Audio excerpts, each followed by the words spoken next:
Xbox. How's it going? This is Ricardo, and in this video I'll show you how to remove the LCD camera from a Dell Inspiron 11 version 3185.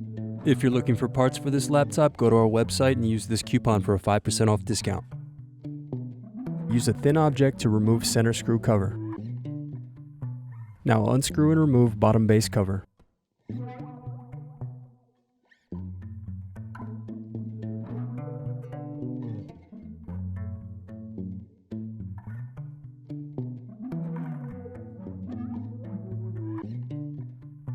Now unscrew battery.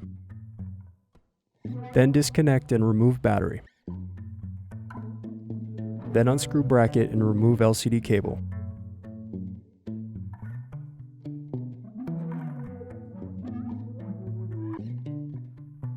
Then disconnect ribbon cable from motherboard. Now unscrew bracket. Then disconnect antenna cables and remove wireless card. Then unscrew hinges and remove LCD display assembly. Then use fingers to separate LCD back from screen.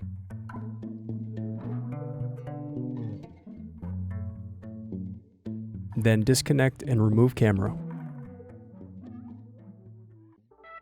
Thanks for watching. Don't forget to like and subscribe if you enjoyed this video. And if you need more, check out this playlist to watch other tutorials for your laptop. You can also click here to find parts for your laptop at partspeople.com.